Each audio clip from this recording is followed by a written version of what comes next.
All right. My name is Father Cale Ellis, and I am the Dean of the College of Liberal Arts and Sciences here at Villanova. It is my great pleasure to welcome all of you to this event. And certainly it's a great honor to welcome Professor Juan to Villanova University this evening. When the program organizers for this conference mirror images, challenges for Arab and Islamic studies, we're trying to identify a keynote speaker to celebrate this 25th anniversary of Villanova's Center for Arab and Islamic Studies. Professor Cole's name immediately came to the top of the list. Professor Cole, some of you may know, is the Richard P. Mitchell Collegiate Professor of History at the University of Michigan. His career as a historian of the modern Middle East and South Asian history, his translations of Arabic and Persian literature, such as the well-known Lebanese-American poet and essayist and artist Khalil Gibran, and his translations of the works on and about the early Baha'i theologian Mirza Abdul Fadl, his books on Shiism, such as Sacred Space and Holy War, the Ayatollahs and Democracy in Contemporary Iraq, and his work on colonialism, such as his recent book, Napoleon's Egypt, Invading the Middle East, are examples of his academic renown. And of course, his most recent book is Engaging the Muslim World, published by Macmillan in March of this year. Professor Cole's renown outside of academia is due to his role as a public intellectual.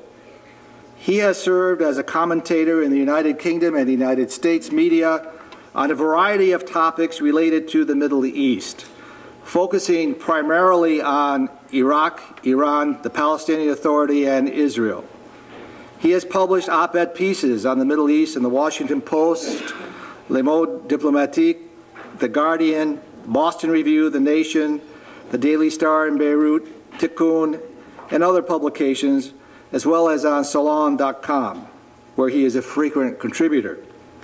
He has appeared on the NewsHour with Jim Lehrer, PBS, Nightline, ABC Evening News, Today, Anderson Cooper 360, Wolf Blitzer's Late Edition, Al Jazeera, CNN News, and most recently, The Colbert Report.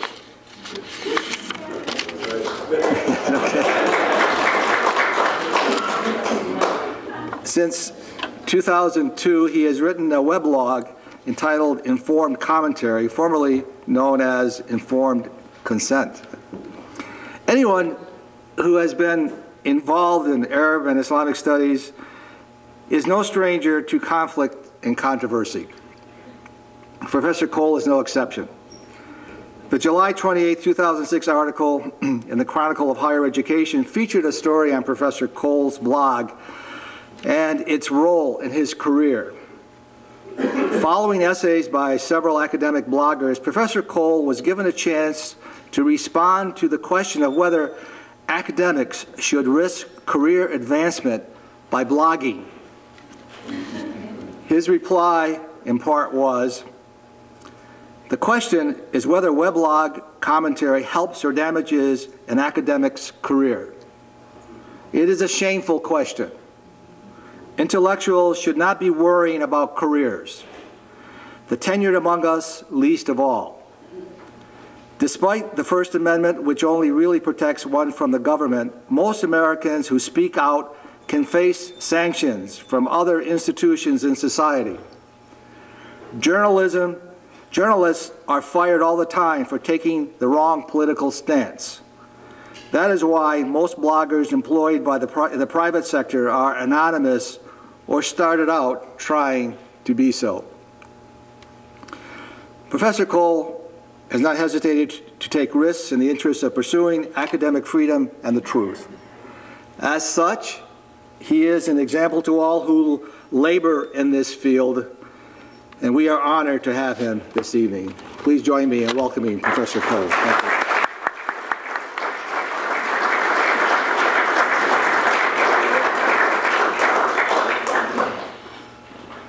Well, thank you so much for that warm introduction. Can you all hear me? Yes. Okay, good. It's a great honor to address you all on the occasion of the 25th anniversary of the Center for Arab and Islamic Studies here at Villanova, which has been among the major developments, one of the major developments in our field in the past 25 years has been that the Middle East Studies field more generally is no longer the purview of a few elite institutions, and other sorts of institutions have taken it up, and there's been much more, as a result, much more diversity, and so it's a great good thing that Villanova has done, and it's a privilege to address you on this occasion. I want to talk, and my charge really today is to talk to you about the place of Middle East studies and area studies perhaps more generally in our contemporary society. And here I'm going to speak both as a practitioner and as a critic. Much of area studies, the study of area cultural regions, China, Russia, the Middle East, and so forth, Latin America, was promoted at universities by the federal government, and especially as a result of Sputnik. Now, you might not think that there would be a strong relationship between the need of Americans to study Chinese and Arabic and the putting up of a Soviet satellite, but at the time, in the late 50s, the political class in the United States took Sputnik as a challenge and as a sign that the US society was too insular and that the federal government hadn't done enough to promote high-powered sorts of knowledge. So it was a competition with the Soviet model of knowledge creation, which, after all, is very statist, that led Congress to pass the National Defense Education Act in 1958, and which evolved then over time into the Title VI program of the Department of Education, which is congressionally appropriated. And the whole program, although it has its origins in an act with the word defense in the title, I think shouldn't be understood as a security program, and some I think have misunderstood it as that. If you look back at the context of the legislation and the legislative intent, it's clear that it was a civilizational gesture, that it was there was a sense in which the United States as a society seemed to be falling behind other powerful forces in the world, and so major universities were assigned the task in Title VI of educating the citizenry, because we are, after all, a republic, which depends upon having an informed citizenry, and policymakers on area regions. And it was felt that there was a paucity of knowledge about area regions. And this is certainly true, although there have always been, old China hands, people who are involved in commerce in China and so forth. There were many parts of the world that the United States had very little expertise on. After September 11th, the Middle East came into focus in Washington, D.C. as, I think, a generational project, I said to one of my friends in Southeast Asia, now I know what it must have felt like in the 60s when Southeast Asia suddenly came into focus as Washington's obsession. And my friend said, no, you don't understand. There was no Southeast Asia studies then. We didn't have people in the country who knew Vietnamese and so forth. The federal government developed this program. But one thing that I want to stress, and without wanting to in any way demonstrate any ingratitude for the money that Congress has appropriated, I should point out that, first of all, it's a tiny amount of money. No offense. It is, I mean, given the size of our current bailout program, or the cost of a single military aircraft, all the money the federal government devotes to promoting study of the rest of the world on college campuses is a very small amount. I think in a recent budget it was on the order of $100 million. It's something like that. And it funds 130 what are called national resource centers all around the country, which are to promote international studies of various sorts. Only 17 of the 130 are Middle East centers. And so this is a very small proportion of the overall expenditure, which in turn is very small. And the argument that I would make is that while this money often is leveraged and we should be grateful for it and so on and so forth, actually American civil society has put in much more money than that.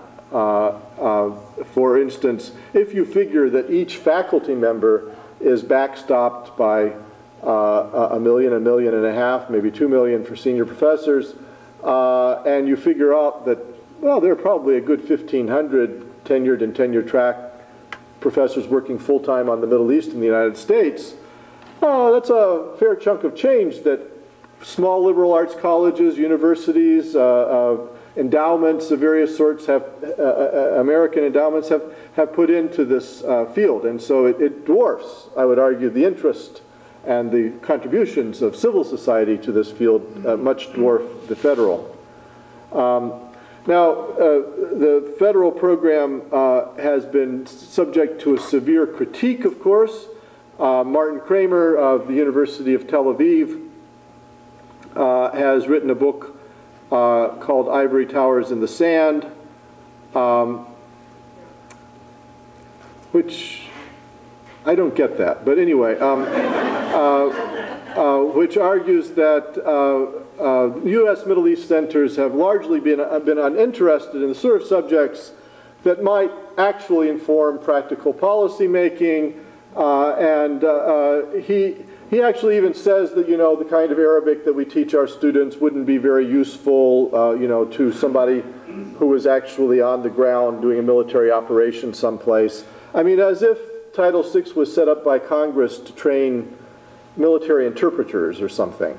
And I think his argument is invidious in so many ways, but I think it misunderstands, deeply misunderstands the purpose for which the Title VI centers were created by Congress. It also exaggerates the place of those centers in the Middle East Studies field, because of the vast majority of people, say, in the Middle East Studies Association, don't teach at Title VI centers.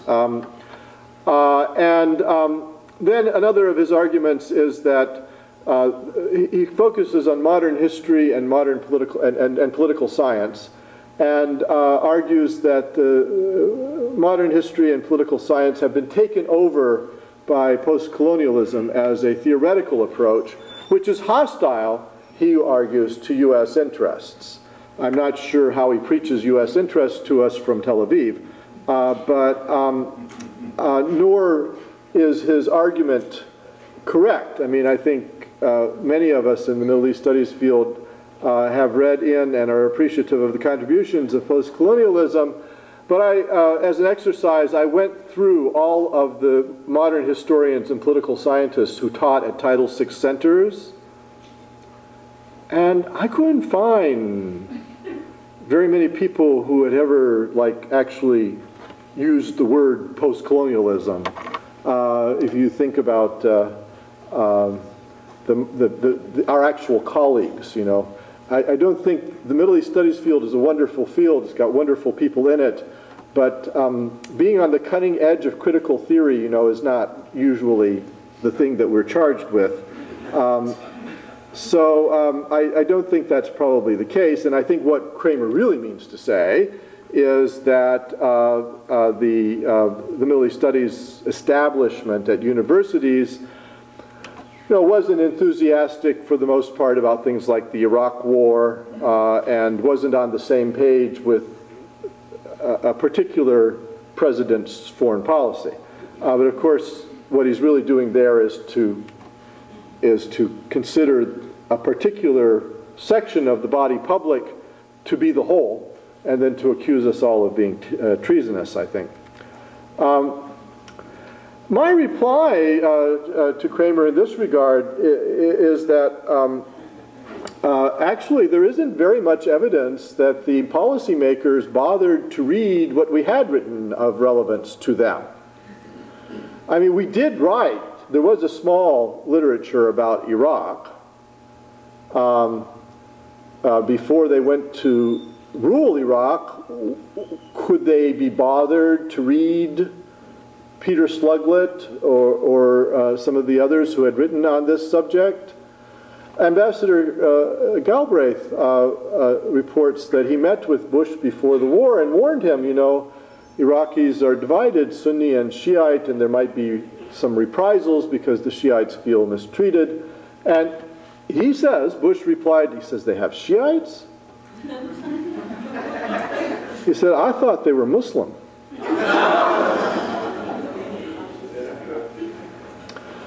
So Kramer's hope that we would inform the policymakers with our studies might be misplaced, not because we're not trying, but because they're not trying. And there were real intellectuals in the administration. Paul Wolfowitz was the dean of the School of Advanced International Studies at Johns Hopkins, certainly was capable of reading a book about Iraq, and however appears to have decided instead to get his information from Pillow Talk. We're in a situation, and it is a bizarre situation, in which the U.S. government decided to invade and execute a long-term occupation of a major Arab Muslim country and didn't ask us about it. Those of us who knew the region, who had worked on the subject, were excluded, actively excluded.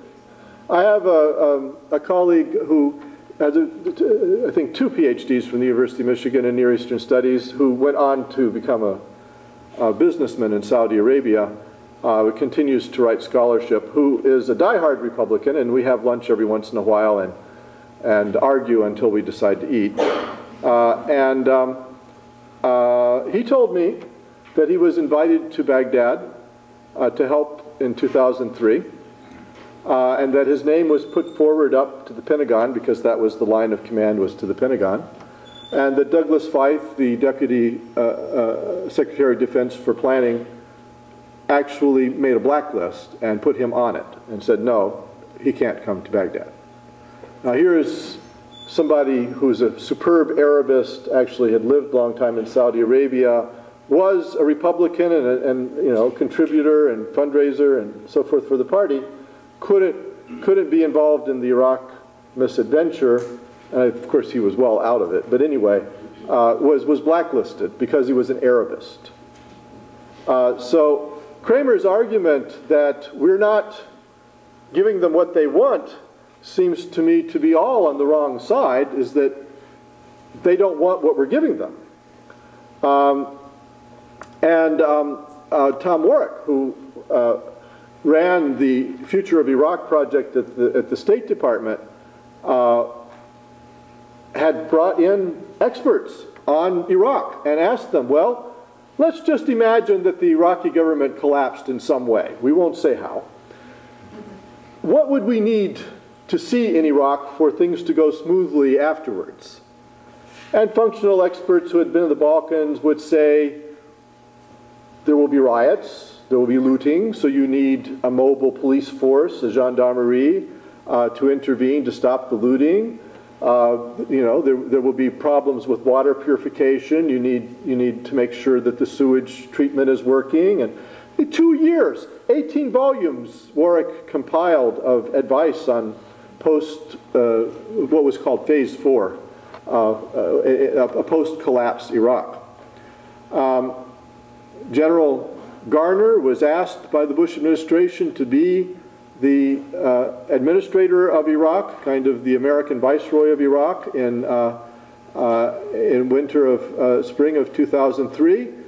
He went to Kuwait, was not given permission by the army to go into Iraq, and so had to cool his heels. This is kind of ironic that the Viceroy of Iraq couldn't get permission to get into Iraq for a while. Garner is a good man, and he had worked in the early 90s to save the Kurds from starvation when they fled to the mountains in fear that Saddam would exact reprisals from them after the Gulf War.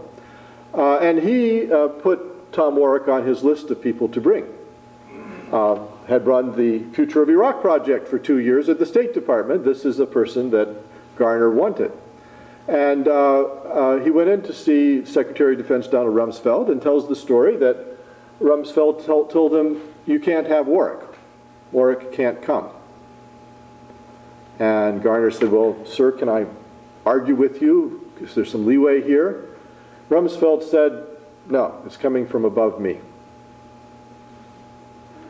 Well, there was really only one person above Rumsfeld, so I presume that Cheney blacklisted Warwick. But this is dysfunctional. It's dysfunctional that Paul Bremer then was brought in to replace Garner. Bremer's chief qualification for the job appears to have been that he was ambassador to Holland. And he brought with him virtually no Arabists. Well, how are you going to run Iraq in English? I mean, it's not, you know, it hadn't been a cosmopolitan place in the 90s. Might have once been. But the number of Iraqis, and they had, of course, excellent intellectuals and professionals, but they weren't necessarily going to be able to deal with Bremer in English. And it was, I mean, absolutely crazy, the way that the Pentagon tried to run Iraq you know, they sent out questionnaires for the personnel of the Coalition Provisional Authority, the U.S. government of Iraq, which, by the way, never had any legal charter. There was no entity called the Coalition Provisional Authority in any law, any place passed by Congress. It was just a figment of somebody's imagination. And they brought along these interns who had interned at these right-wing think tanks in Washington. They would get letters, you know, they would send in letters, could I intern at the American Heritage Foundation, the American Enterprise Institute? And they would get back letters, well, you could, but would you like to go run Iraq? So you had these people, and I mean, some of you are in your 20s, and I don't mean to take anything away from you, but can you really run the Treasury Department of a major country? And that was the kind of thing that was done. And instead of people who at least knew what they were doing. And it's not just Iraq, it's a generalized thing. You know, now the United States is engaged apparently in a war on the Pushtun people, or at least some sections of the Pushtun people. That's what I interpret the current policy to be in southern Afghanistan and northwestern Pakistan. Almost everybody that's actively shooting back against, you know, the U.S. and NATO troops is Pushtun. Has anybody read Frederick Bart's work on the SWAT Pushtuns in the government? I mean, do we know what kind of society this is that we're taking on? What kind of effect a foreign intervention in this place would have? And David Edwards, who is an anthropologist of Afghanistan and northern Pakistan, has written about how, and our pundits, our public intellectuals, people who talk about Afghanistan, haven't bothered to read the literature on the Pushtuns. So, again, it's not that this literature is not being produced. It's that it's not being taken into account by policymakers. And I understand that there are functional experts who, you know, attend to universal things. I mean, if you're worried about does the sewage treatment plant work or not, it doesn't really matter very much where the sewage treatment plant is. But it's not the same thing if you're making political arrangements with people. In that case, their politics, their religion, their sense of honor, their kinship networks, all of those things come into play. And that's a big part of what's going on. So that's one critique I have, is that it's not that the Middle East Studies field, which is a small field. I mean, I estimated maybe 1,500 full-time tenure track and tenured faculty in the whole field. That's medieval, modern, Morocco, Afghanistan. Any one subfield, it's a tiny group of people. How many Afghanistan experts do we have in this country that have at least written one article from primary sources about Afghanistan? Would it be even 10? And I'm even one of them, so I surely don't count. So it is a small field. But then whatever it has been producing in the way of social knowledge and political knowledge hasn't been paid attention to. And I think actually the evidence is that a lot of policymakers in the previous administration actively wanted to sideline and disregard what knowledge existed because it would have gotten in the way of something they really, really wanted to do for other purposes. Then, let's leave that whole issue of the relationship to the state aside.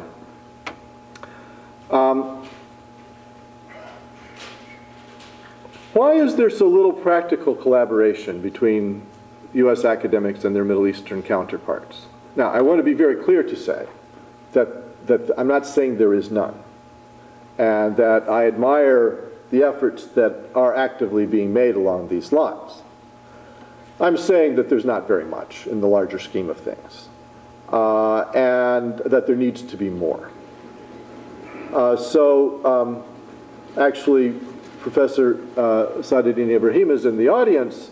I studied with him at UCLA, and it was in the connection with a big project that Malcolm Kerr, the late Malcolm Kerr, had developed on rich and poor states. As a result of the oil price spike of the 1970s, Kerr was a man of the region, had grown up there, and could see that this was going to have a big effect on things like class stratification, on politics, and so forth.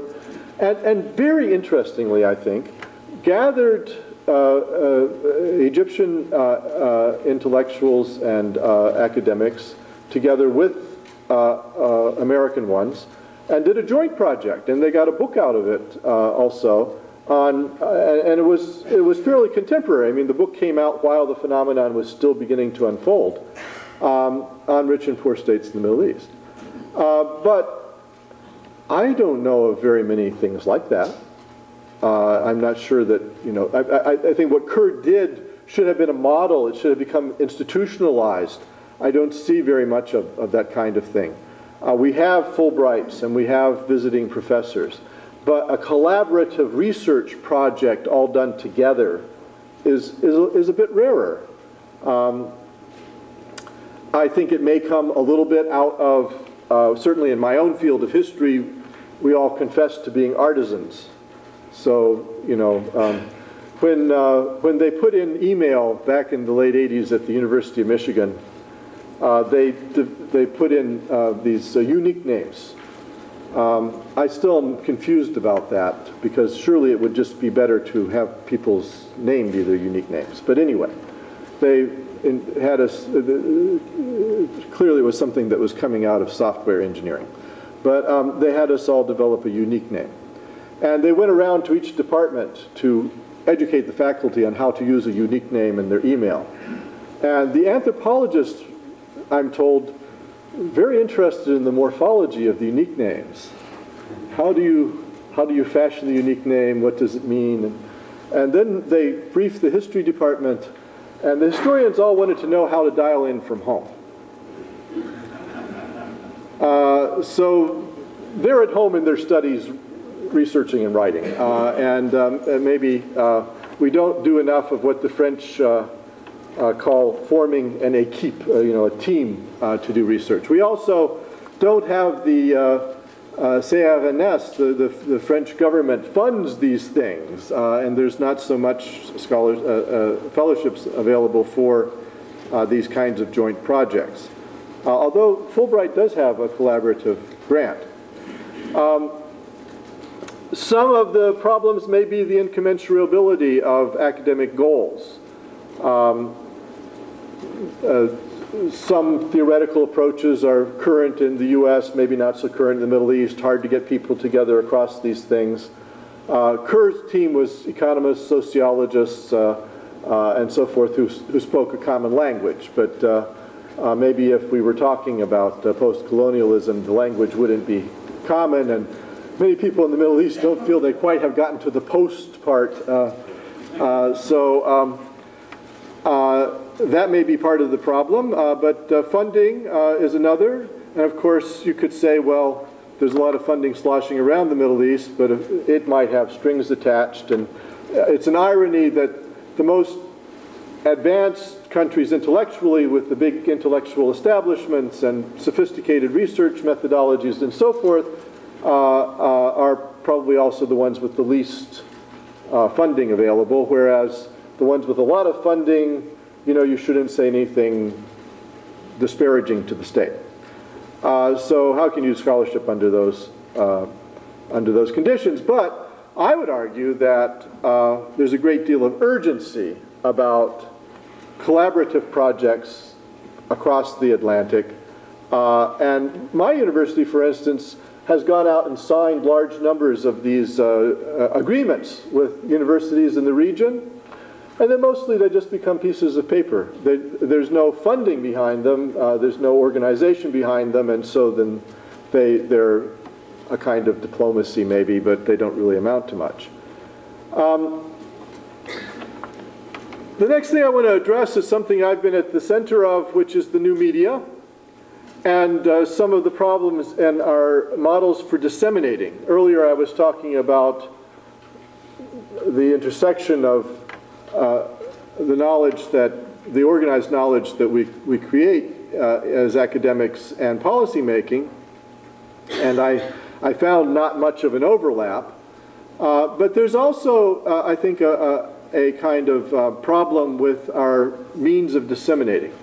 And I think our model has been proved wrong, because we assumed that we would go out and do social science research. We would gather material, we would address a social problem, we would resolve some analytical puzzle, and then we would present our findings to a grateful public in the form of journal articles and books, and just to make sure that we're not just doing punditry and spouting off and so forth, we'd have the journal articles and books peer-reviewed. And it turns out that almost nobody reads our books. I mean, we read our books, but outside. And it's really, it's kind of ghettoized knowledge. And sometimes it's almost inevitable that it should be so. Because if I send a journal article to an academic journal, especially if it's maybe a little bit obscure, what's going to happen? It's not going to have many subscribers, and then it will be sent out to a handful of research universities that subscribe to it. And then, you know, most research universities, you can't just walk in off the street and see things. They have closed stacks, a lot of them. So it's like imprisoning the poor journal article up there someplace. Nobody could get at it. How would they know about it? How would its information become useful to anyone? You would have to be another academic in that field who had the finding guides. You know, I have a sneaking suspicion. I mean, I think we train our graduate students well in higher education, and in the Middle East Studies field we're very rigorous and so forth. But one of the big differences between someone with a PhD in Middle Eastern Studies and someone who only just kind of knows about the region is that the one with the PhD knows how to look things up in Index Islamicus. We know how to find the secondary literature, and we also you know, have access to research libraries so that we could go get it out and Xerox it and look at it. Well, this whole model of dissemination is clearly just wrong. Why wouldn't it be on the web? Now you could say, well, the journal needs subscribers. If you just put it on the web, then it won't have subscribers, and the same thing will happen to the journal as happened to the Seattle Post-Intelligencer.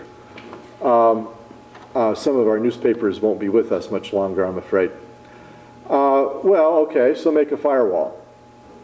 You know, surely people who are really, really interested would subscribe so that they got it first. Maybe they need it the first year.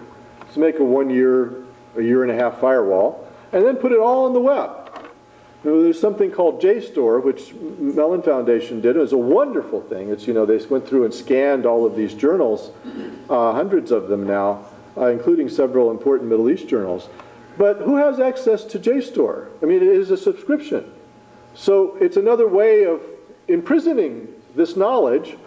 And some of the things that are imprisoned in JSTOR are in the public domain. I mean, they did runs of 19th century journals. Why should that be behind some kind of firewall that you have to pay for? Then, of course, we value in academia analytical knowledge, abstract knowledge. If someone just comes and tells us a story, that's journalism. Narrative can be valued by historians. They may be the last ones in academia.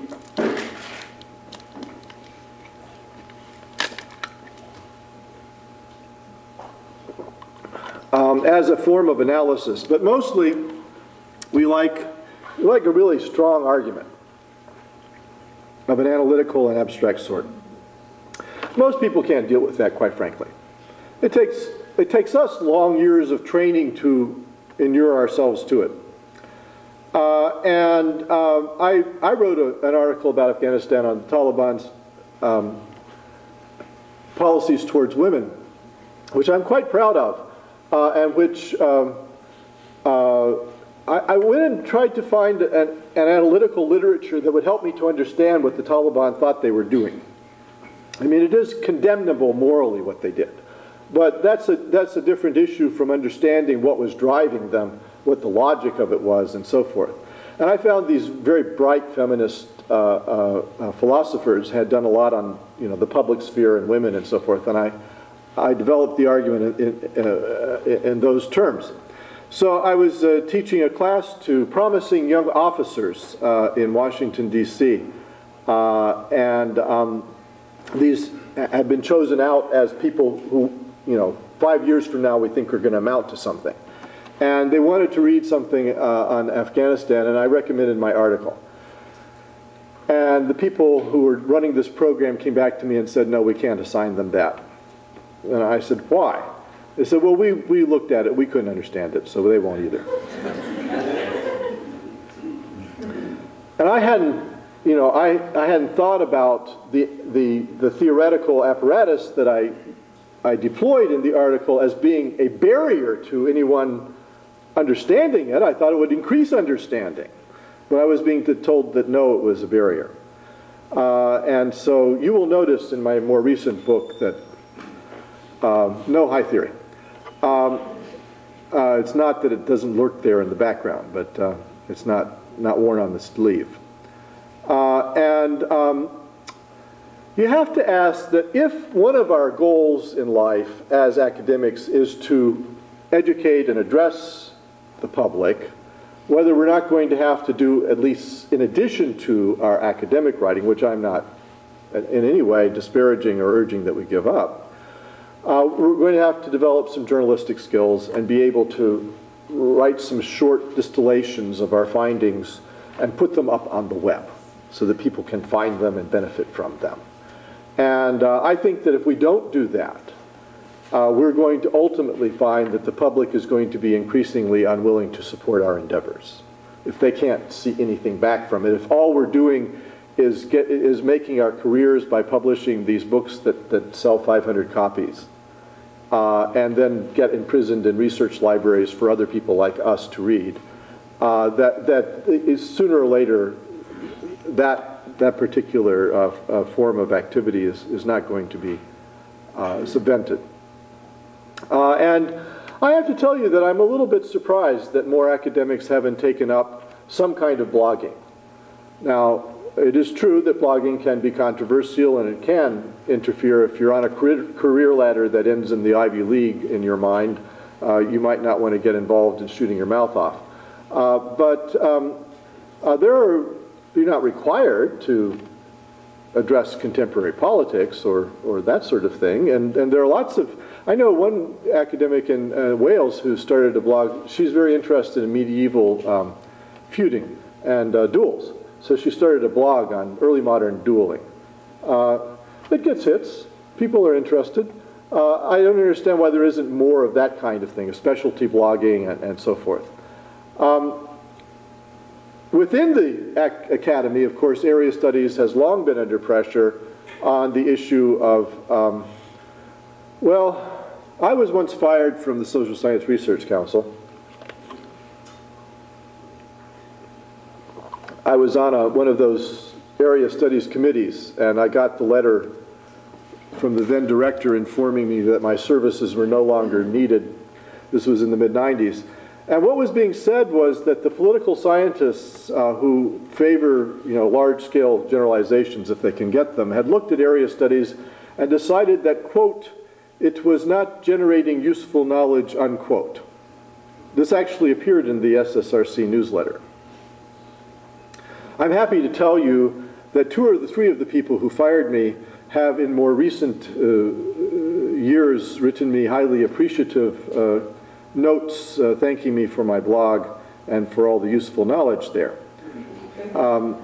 However, it was too late because the Social Science Research Council, as an area studies institution, I think was more or less destroyed, and enormous networks of knowledge about the fields built up over decades were lost.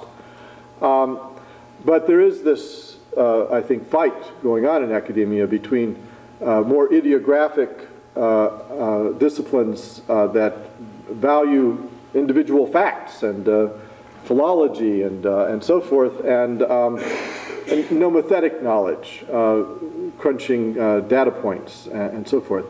And I think it's a false dichotomy because both are necessary. I mean, in my recent book, I used opinion polling quite a lot to illustrate my points because I think there's a lot of punditry in which wonders what Muslims think about this or that, or imagines that they must think about this or that in this way, when the polling has been done, the Zogbys have done a lot of it, and why wouldn't we just, I mean, we don't have to guess what they think. It may surprise us what they think, but we don't have to guess. We can go to the polling, and the polling is pretty consistent. So I don't think it's necessary to make this choice between the nomothetic and the ideographic. I think both are necessary. And I think in some ways, September 11th and its aftermath have brought the ideographic back to prominence because it doesn't actually do you very much good to crunch data points on Al-Qaeda. You should know something about the Salafi movement, I think. But I think what I would say with response, in response to this supposed dichotomy or dilemma is that we area studies academics are at fault in not grabbing some of our graduate students and making them do nomothetic disciplines. We need to recruit more young people who are interested in Middle East studies, who do languages, and make them become quantitative political scientists. They can do both. Actually, I maintain that if you can deal with hollow verbs, then, calculus, not such a big problem. So, but there's, in my view, a crisis of political science of the Middle East. There aren't very many political scientists of the Middle East. There are some very eminent ones, Ian Lustig, Joel Migdal. I mean, I don't mean to take anything away from the ones that do exist. But when Kramer attacked the Title VI centers because their political scientists were supposedly post-colonialists, I counted up all the political scientists at the 17 NRCs, and I found about half of them didn't have a political scientist. And I know, the Department of Education is not happy about this. But when political scientists, it's not that I am unsympathetic to them, when they think of our field as comparative politics, and they want to hire the best comparativist.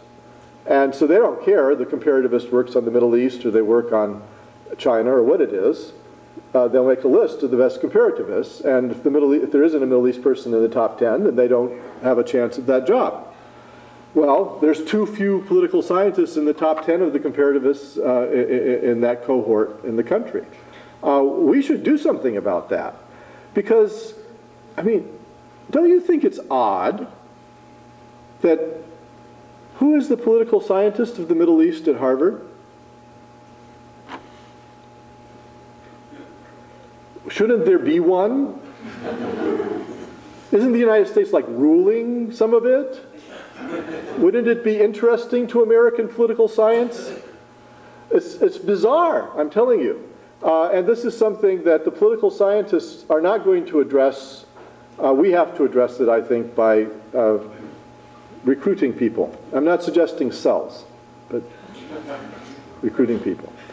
And the final point, I'll end on this and open for questions and discussion, but when in the terms of contemporary academic debate about interdisciplinarity, is something to be gained by bringing ethnography into history or history into ethnography, melding sociology and anthropology or sociology and history. That seems to be the kind of thing that people mean when they say interdisciplinarity. Or critical theory and literary techniques, using them in some of the soft social sciences. But I don't hear about international relations as a field being involved in interdisciplinarity, even though it is. And I go to the International Studies Association, which is where the IR people mainly meet, and I find a lot of interdisciplinarity, but I don't find that the area studies people tend to go to that conference or tend to interact with those people. And I think that's a big mistake, because I agree, there are a lot of things that political scientists and economists do with Greek letters that I'm never going to understand and probably don't need to. And even if I did need to, I'm still not going to be able to understand it. But the international relations people are doing things that are very relevant to my interests. So, for instance, I was doing some research on Iraq as a candidate for democratization. And I wanted to know, what do the IR people say about democratization? What are good candidates? What are bad candidates? And they say, well, rentier states are very seldom democratic. Norway is the only major oil state that is. Then they say that if your economy depends heavily on a single valuable primary commodity, you're 5 to 7 times more likely to have major violence in the country. So you think about Colombia, Afghanistan, Iraq, and oil smuggling, et cetera, et cetera. So there are all these studies out there. They've crunched numbers. So I went through them, and I found that of all the countries in the world, Iraq was probably the least likely candidate for successful democratization that you could have come up with. And this is not something that the Iraq specialists could have told me, right? It's something I got from the IR folks. So I think that I can bring this point back into my earlier discussion, that if area studies is to have an impact on policymakers, it's more likely to have one if we can hook up with international relations and some of the nomothetic disciplines, that we can begin generalizing about our region, not in a very abstract way, but on the basis of the specific ideographic knowledge that we tend to favor and specialize in. So in all of these regards, I think our discipline has had enormous achievements. We're celebrating some of those achievements here at this conference. But there's a lot of work to do. The field needs to be bigger. It needs to be more sophisticated. It needs to reach out to policymakers. And it's no good sitting at home grumbling and watching Fox Cable News about how horrible U.S. policy is if we're not, trying to influence U.S. policy. And, if we don't, these people could end up getting our kids killed. I mean, it is something I take very personally. And then the question is, what service are we really doing to the public? Now, I know that there's a danger of seeming a little grandiose in all this, but I'm going to tell you this anyway, because I'm past, I have very thick skin by now, and I don't care if people think I'm grandiose. But in spring of 2004, when the Mahdi Army was fighting the Marines, I was covering what was going on in Iraq from the Iraqi newspapers, from various Arabic language sources, whatever I could get a hold of. And Mickey Kaus at Slate, who is kind of a neoconservative and I don't think much cares from my point of view, admitted that my coverage was better than the New York Times. In that period, I was getting 1 million page views a month. Talking about Iraqi Shiism and the politics of Najaf and these same things I was publishing in journal articles back in the 80s that were read by 300 people. There's a public thirst out there, and I think we have a duty to do what we can to meet it. So the story is not really about me. The story is about the potentialities and what the public really wants of us and what our responsibilities are to it. In connection with what you were trying to say, because I don't know that I quite understood the point that was implied on the slide about the debate around the concept of culture. Actually, the first part of what you said was exactly what I was driving at, which was that our foundation is more on the soft social sciences and the humanities, and philology and culture plays a big role in it. For one reason or another, a lot of political science departments in the country are hostile to that sort of thing. What I would argue is that let them be hostile, that we should be developing students who can do both, who can be ambidextrous. And it's not that hard. I mean, baby stats, you know, is a course. And if you do know baby stats and you also know Arabic, then I think you're ahead of the game, that's all. And I think we stop with the Arabic and don't do the baby stats. Then we don't send our students, our bright students, we don't advise them. Maybe you have a place in political science. And I think it's bad for the field because even if you took the point of view that a lot of American political science is very narrow, it's interested in voting patterns and crunching numbers on relatively narrow social phenomena. But would it be more interesting to study Turkey through that lens if we had more quantitative studies of Turkish voting patterns and Iraq and Pakistan? You know, it's not that the region doesn't actually generate those databases, or there's household studies, there's opinion research. I mean, my colleague Mark Tesler, who is apparently the only political scientist of the Middle East in the country that's acceptable to the University of Michigan Political Science Department, I mean, made his way by opinion polling in the region, and actually collaborative opinion polling. So there's an opportunity there for addressing the collaborative issues. So I'm just saying we should be advising our students, we should be pushing them into political science departments and having them be ambidextrous in this regard.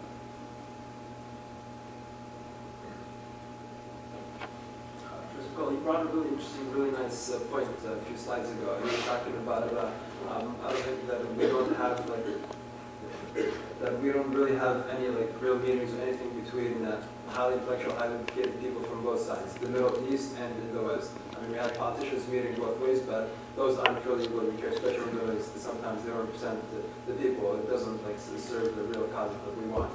So was there any attempts, or have you been part of anything? Anything happen? Yeah. Well, I mean, I've been involved in some collaborative endeavors, but they've been staccato. You know, somebody would get some funding and it would go on for a while. Maybe we'd get a book out of it, and then it would end.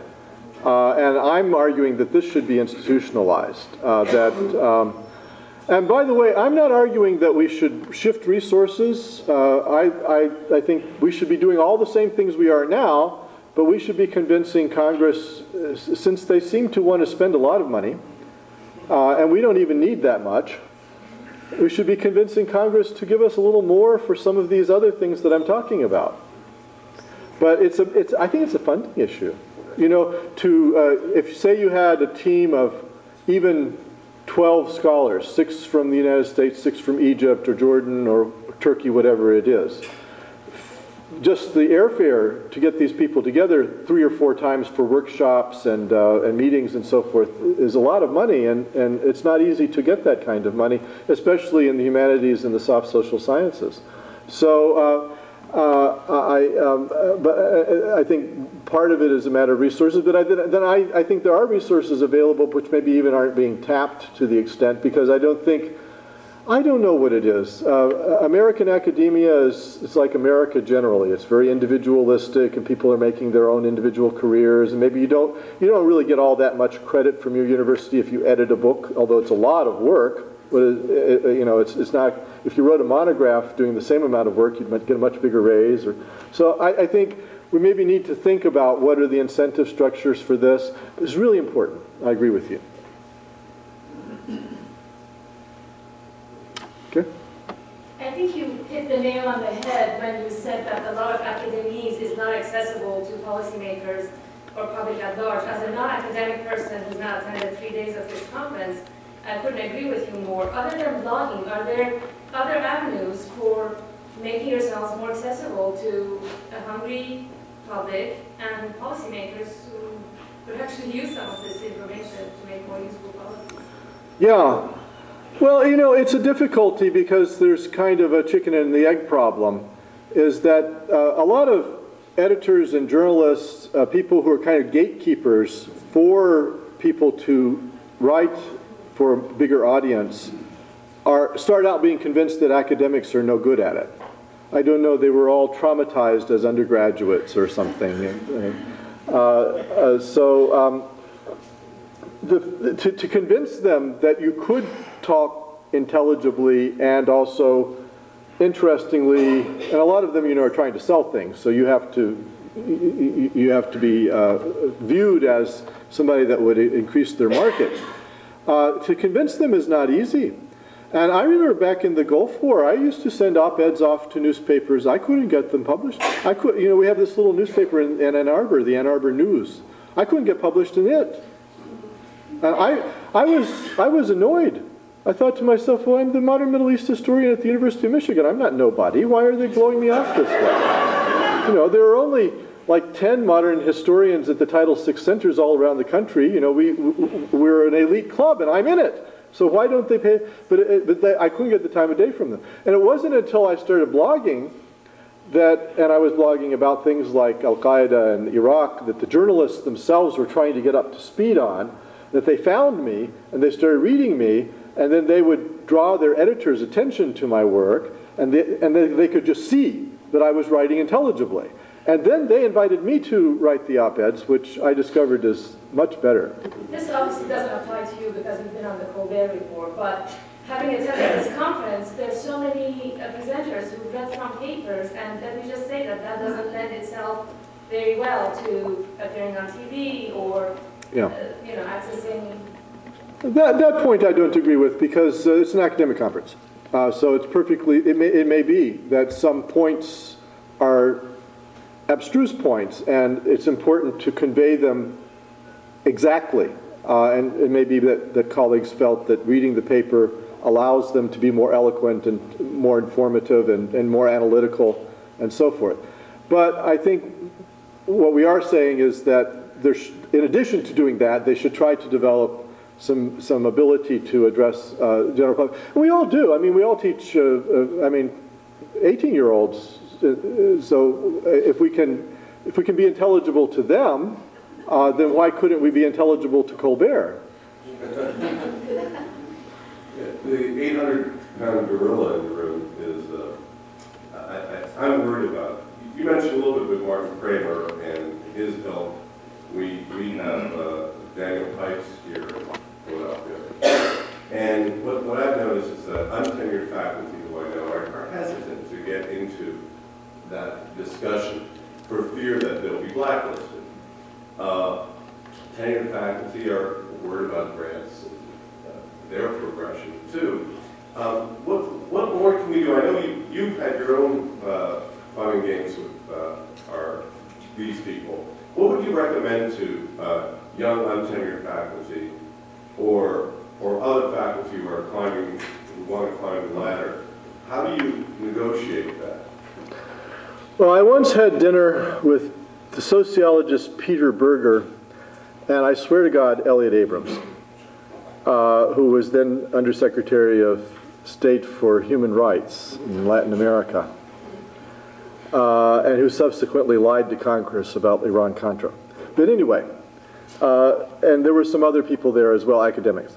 And people brought up these kinds of issues coming into public and talking about your expertise and so forth. And Berger, who I admire a lot as an intellectual, said something I always appreciated. He said, there's no such thing as existential tenure. So, you know, if we think something is important, we have to be willing to risk something for it. Now, I think it's probably, given the way that the tenure system works, it probably isn't advisable for a graduate student or assistant professor to be seen as engaging in glib punditry. But, you know, there is a slippery slope there, whereas if you avoid any controversy earlier in your career, it may set you in that mold. It may be difficult to break out of. And then it just depends on the individual. Some people are careerists, some people are clock watchers. You know, we've got all kinds of people in academia. We're just human beings. There's nothing special about us. I think you should like where you live and be happy in your work environment and be willing to stay there the rest of your life. But if that's the case, and if you're not ambitious for other things, then I think the opportunities to speak out and to have an influence are very great.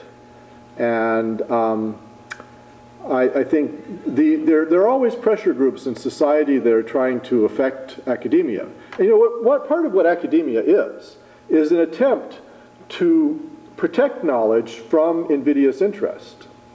So that all of our procedures, double-blind refereeing, the kinds of tenure procedures we engage in and so forth, are an attempt to prevent, you know, Joe Coors from just buying us, which is what he would do if he could. I mean, he has bought the scholars at the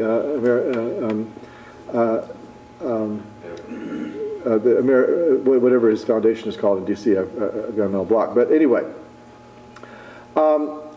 But I think the other problem, though, is that those procedures that we have for making our knowledge as free of kind of opinion and unsupported allegation and so forth as possible, and trying to create an intellectual community that's trying to get at the truth, shouldn't cause us then, ironically enough, to be afraid to speak the truth.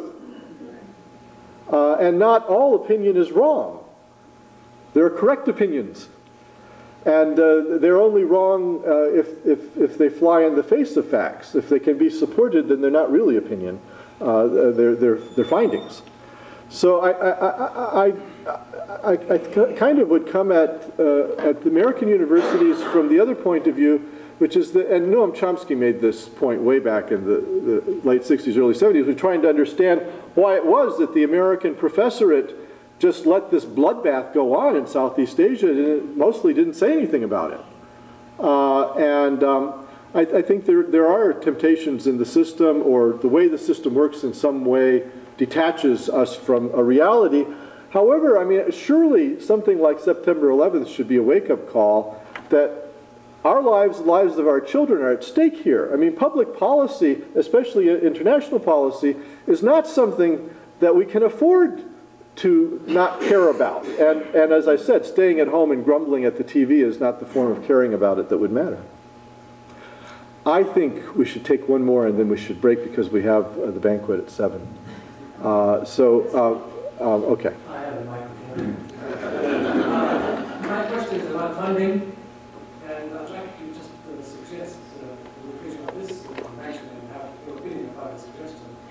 In spite of the financial crisis worldwide, it's very easy, I think, to raise perhaps $200 billion to have 100 endowments, $1 million each, to institute at least the teaching of Arabic in 100 institutions in the United States from Arab sources. Those strings attached. Those strings attached, even if the son or the daughter of each was Arabic, that would be fine. But the problem with what we have, as you mentioned earlier, is there is not much funding available, and there's less of it, and there are available funds from the Arab world, the private sector, and other that could participate, and they may be, becoming less toxic than they were 30 years ago. Yeah. Well, the question really has to do with fundraising from the Middle East itself for American lines at universities, endowed lines, and so forth. I have to say that I disagree. My own experience has been that Gulf sources of potential endowments tend to have strings. And there have been a number of unfortunate incidents over the years because of that. A friend of mine at the University of Newcastle in England was actually fired by his Gulf sponsors. They found out what he was really doing, and they were outraged. I personally, I think this is an American responsibility. We're Americans. We want to understand the world from an American point of view. We want to understand other points of view as well. We ought to know Arabic. It's a major language in the world. We should pay to learn to have our students learn Arabic. It shouldn't be, some sheikh that saves us. Savior by sheikh is, in fact, I think, a very damaging syndrome in the Middle East itself. And I wouldn't like us to go in that direction. I know they paid for the Gulf War, but so we have been saved by sheikh from time to time. But I would like us to save ourselves. Thank you very much.